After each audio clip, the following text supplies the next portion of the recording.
In the fading warmth of a Queen's afternoon, Archie Bunker sat in his worn armchair, nursing the illusion that the world around him still obeyed the same rules it once did. Those were the days he sang half-heartedly, the old theme echoing like an anthem to a world that had long vanished. Yet inside his modest living room, America's social conflicts, racial anxieties, and generational fractures gathered like invisible guests, refusing to leave. It began, as it so often did, with Edith's gentle optimism and Archie's stubborn certainty colliding over something as simple as renting a room. The hospital had called, they were sending someone to board upstairs. Edith thought it would help with bills, but Archie balked at the idea of a stranger, especially one who might be, as he put it, not American enough.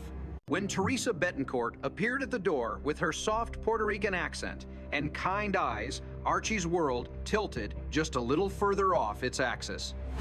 Edith, eternally welcoming, ushered her in. "You were so nice at the hospital," Teresa smiled, recognizing Edith from Archie's stay there. The woman was polite, educated, and looking for a place to stay while studying for her X-ray technician exam. Yet the moment Archie stepped into the room holding a steel-jawed mousetrap in one hand and suspicion in the other, his instinct for prejudice took command. "You're the Puerto Rican girl who told me to shut up," he muttered, stunned. It was as though the walls of his home, so used to his temper, were now hosting an ideological battle between the old America he worshipped and the new one moving in next door, or in this case, upstairs. Archie's rants were comical but cutting. He warned Edith against long-haired types and foreigners, fearing they would disrupt his domestic order. He obsessed over the idea of mice in the kitchen while ignoring the moral rod of his own biases.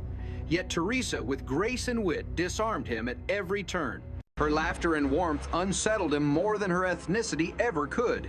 She called him Papi, not realizing how that word pierced through his pride. "That ain't a good English word," he complained, his face twisting in confusion and embarrassment. But the more Archie resisted, the more he revealed his contradictions. He craved respect. While denying it to others, he feared outsiders, but desperately needed their attention. Beneath the comedy was a portrait of an American patriarch cracking under the weight of cultural change. Dinner turned into a battlefield of languages and flavors. Teresa cooked pescado, proudly serving it to the family. Archie refused to eat anything that looked back at him, covering the fish's head with a baked potato. The table became a microcosm of America's struggle with difference, the refusal to taste what was unfamiliar, the discomfort of sitting beside it, and the humor that arises when intolerance meets kindness. Yet when Teresa's jealous brother later appeared, Archie's prejudice briefly gave way to something human. Mistaking the man for a violent boyfriend, Archie stepped forward, ready to defend her, only to get punched for his trouble. The moment exposed the irony of his fears in trying to protect himself from imagined dangers. He stumbled into real ones born of misunderstanding. Still, when the truth came out, even Teresa laughed, forgiving his foolishness with a tenderness he didn't deserve, but desperately needed. Beneath the sitcom laughter, the episode whispered a truth: prejudice is not merely hate. Sometimes it is fear wrapped in ignorance, softened only by humility. A few weeks later, another episode brought the Bunkers into a quieter but equally painful storm: the question of legacy. It began with a subway accident involving Mike Stivic, Gloria's husband, who narrowly escaped death when two strangers pulled him off the tracks. The event sparked an uncomfortable conversation: who would raise their baby Joey if something ever happened to them? It was the sort of practical question that cut to the bone of family politics. Gloria, still loyal to her parents but aware of their faults, suggested Edith and Archie. Mike, idealistic and combative, refused. "You want your father to raise Joey? I wouldn't trust that man to raise a window." The line landed like a bullet. Archie's name, for all its bluster and blue-collar dignity, had become shorthand for the very bigotry that Mike feared would infect the next generation. The living room became a courtroom, and Joey's future the evidence. To Gloria, love was enough to forgive her father's flaws. To Mike, morality mattered more than sentiment. They listed names of friends who could serve as guardians, young liberal couples, open-minded, safe. Archie, oblivious, proudly brought Joey a toy machine gun for his birthday, calling it his grandpa's personal gift. The gesture, innocent in his mind, horrified the others. The symbolism was undeniable. Archie's idea of manhood, armed, defensive, nostalgic for war, was being challenged by a world that saw violence differently. When Gloria revealed that she and Mike had chosen their friends Al and Trudy as guardians, instead, Archie's face hardened into wounded pride. "You mean if you die, you want strangers to raise my grandson?" His voice trembled, not with rage, but with the grief of a man realizing he no longer represented safety, not even within his own bloodline. Edith tried to mediate, torn between her husband's pride and her daughter's caution. Her eyes reflected both understanding and exhaustion. She knew Archie's bark hid his insecurities, but she also recognized the pain he caused. The confrontation reached its peak when Archie, humiliated, stormed out declaring that if they weren't fit to raise Joey, then they weren't fit to attend his birthday. The laughter of the sitcom audience faded under the weight of that line. It was no longer just about a toy or a will, but about the moral inheritance of a family. Mike and Gloria, trying to rationalize their decision, convinced themselves it was for the best. But when Gloria revealed that Al Bender, the man they had trusted, had once made a pass at her during a drunken night, Mike's righteousness collapsed into jealousy. Suddenly, the perfect alternative seemed corrupt. "We'll make an anti-dying pact," Gloria joked, turning tragedy into absurdity, echoing the dark humor that defined the show, the idea that love might survive if death simply refused to show up. Later that evening, Edith called Archie from across the street. She had news that softened his scowl. Mike and Gloria had changed their minds. They decided not to name anyone as Joey's guardian. "They think they'll live forever," Edith said with a bittersweet laugh. Archie's anger cracked into a grin. For all his flaws, he loved his family fiercely, and the idea that they might someday trust him again filled him with quiet pride. Yet his final gesture, a plan to buy Joey another toy gun as a celebration, proved how little he understood that the world had already moved on without him. Days later, another ghost from the past came knocking. Edith, shopping at Ferguson's Market, bumped into a man she hadn't seen in years, Bummy Fincel, a boyhood friend of Archie's.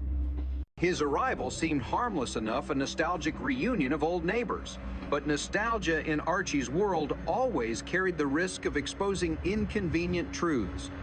When Edith announced that Bummy was coming to dinner with his wife, Archie's reaction was strangely nervous. "Who'd he marry?" he asked, half dreading the answer. "Dolores Mancini," Edith replied. The name hit him like an old bruise. Dolores, it turned out, had been Archie's teenage flame. The girl from the park, the one memory he had buried under layers of bravado and beer. As the dinner approached, Archie's panic grew. He confessed to Mike in an unguarded moment that he and Dolores had once done something back in high school, something in the dugout at Hanley Park. The confession was part boast, part fear. He didn't want Edith to know. "It was her that reduced me," he insisted, twisting logic to preserve his masculine pride. Mike, disgusted, accused him of hypocrisy. "That's the double standard," he said. But Archie defended himself with prehistoric reasoning about chromosomes and male instincts. The scene was comic but tragic too. A man so trapped in his own definitions of manhood that he couldn't recognize his emotional nakedness. When Dolores arrived elegant and confident, Archie melted into a caricature of his younger self. He tried to act casual, but his guilt was transparent. Edith, oblivious at first, welcomed her warmly. Over dishes of chicken and awkward laughter, the truth slowly resurfaced. In the kitchen, while washing dishes, Dolores let slip the memory of that night, the picnic, the fudge cycle, the dugout. Edith, ever polite, listened with a quiet smile. Only later did she piece it together. "Oh, Archie," she said softly, confronting him not with anger, but with understanding. "I know all about it." The confrontation that followed was one of the most tenderly written in the series. Archie, fumbling for words, tried to justify himself with pseudoscience and guilt. But Edith's forgiveness disarmed him. "Whatever you did before we were married is your business," she said gently. "Just like what I did before we were married is mine." The irony hung in the air like a benediction. Archie for once was speechless. The woman he had underestimated all his life had outgrown him long ago. After the awkward night with Dolores faded into memory life in the Bunker household, returned to its usual rhythm of noise, misunderstanding, and self-righteous conversation. But Queens had a way of throwing new absurdities into Archie's path. And this time, they came in the shape of a contest, a beautiful baby competition, sponsored by the Flushing Tribune. What began as a harmless argument at Kelsey's bar over whose grandchild was cuter quickly spiraled into a full-blown suburban war. Archie's drinking buddy Barney Hefner bragged about his granddaughter Linda showing a photo of the naked toddler to a room full of men. Archie, defensive and proud, retaliated with Joey's picture, claiming his grandson had the face of a future senator. The friendly banter curdled into rivalry, and in true Archie fashion, he decided that the only way to prove Joey's superiority was to enter him into the contest, whether his parents liked it or not. Edith, as usual, was caught between the men's childishness and her own quiet conscience. She warned him that Mike and Gloria wouldn't approve, but Archie dismissed her concerns. Parents today don't know nothing about parenting. He grumbled, convinced that his instincts, no matter how outdated, were still law. He sneaked into the living room, gathered Joey's photos, and filled out the contest forms, muttering patriotic justifications about competition being as American as apple pie and the Marines. When Mike and Gloria discovered what he had done, the explosion was immediate. Gloria called it exploitation. Mike called it vanity. "You can't turn our son into a prize rooster at a county fair," he shouted. Archie, feeling cornered, struck back with his favorite weapon, sarcasm. "You don't want to win, fine. You raise him to be a loser like yourself." The line hit harder than he expected. Behind the laughter of the studio audience, there was something raw, a working-class father measuring his worth through his grandson, and a younger man who saw that obsession as both tragic and absurd. Still, Archie persisted. When Mike confiscated the photos, Archie secretly kept a copy tucked under a newspaper, convinced he was doing what's best for the kid. His logic was a mix of pride and insecurity. In his mind, Joey's beauty was a reflection of his own legacy, proof that something good could come from a life that had otherwise passed him by. Edith watched helplessly as he cut out extra voting slips from the newspapers, forging signatures from dead neighbors and long-forgotten acquaintances. "That's cheating," she said gently. Archie brushed it off. "Cheating's only cheating when you lose." Her disappointment was quiet but profound. She had long accepted that Archie's moral compass pointed mostly toward convenience, but she still hoped he might one day surprise her. Meanwhile, Barney was running the same game on his end, forging votes for little Linda. Their friendly bet, $10 and a lifetime of bragging rights, became a small-scale parody of American politics itself. Corruption disguised as competition pride, masquerading as patriotism. When Archie's fraud was discovered, Mike erupted again, accusing him of teaching Joey all the wrong lessons. But Edith, ever the peacemaker, saw something else. "Archie just wants to feel proud of his family," she said softly, as if explaining the weather to a child. Her empathy didn't excuse him, but it illuminated what the show had always been about: the fragile humanity inside a man who refused to admit vulnerability. The results of the contest arrived in the morning paper, and against all odds, Joey had made the finals. Edith beamed with joy, cutting out the article to send to relatives. Archie strutted like a conquering hero, puffing his chest and planning to frame the clipping. Yet beneath the victory was a layer of hollowness.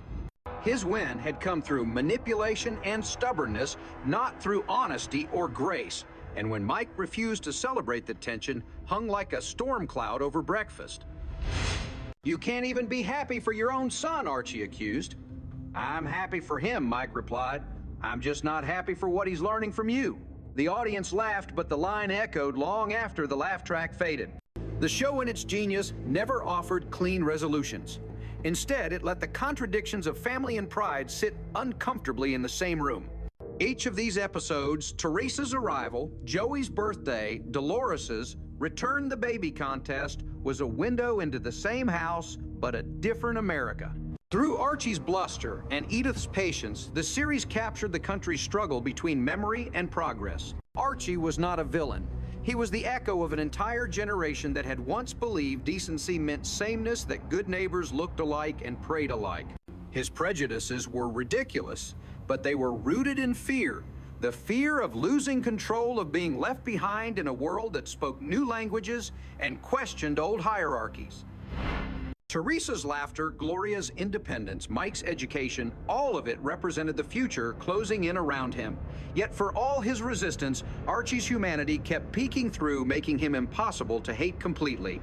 He could insult a guest 1 minute and defend her the next. He could curse his son-in-law and still babysit his grandson with pride. Edith remained the soul of the story, the quiet, moral counterpoint to Archie's chaos. Her kindness was not naive, it was radical.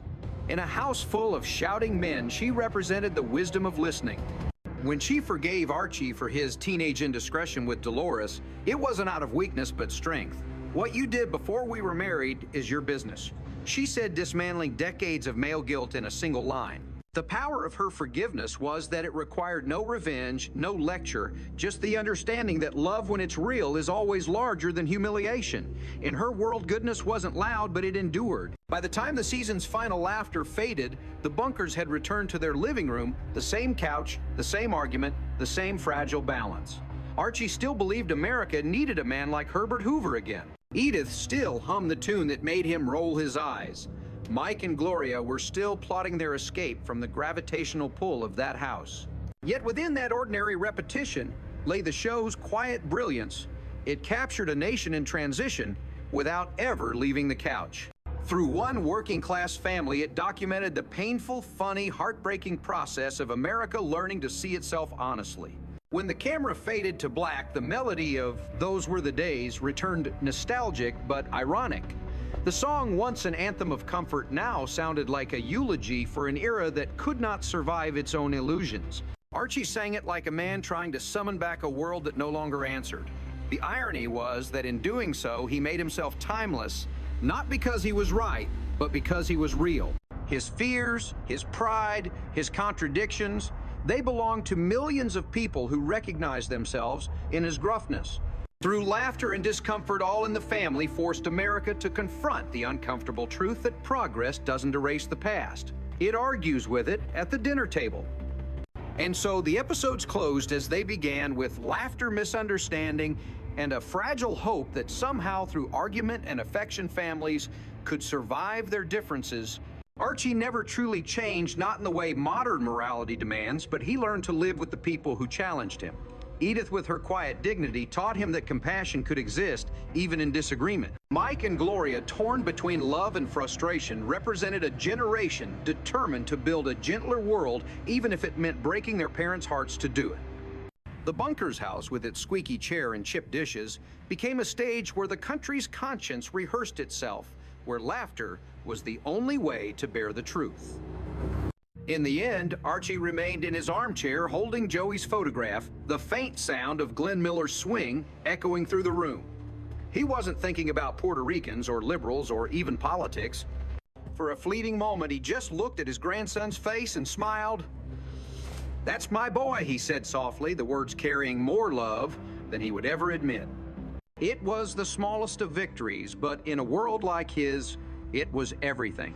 The curtain fell not with redemption, but with recognition, the realization that even in ignorance, there is room for grace, and that every argument, every laugh, every tender misunderstanding is just another verse in the same old song about who we are and who we're still trying to become.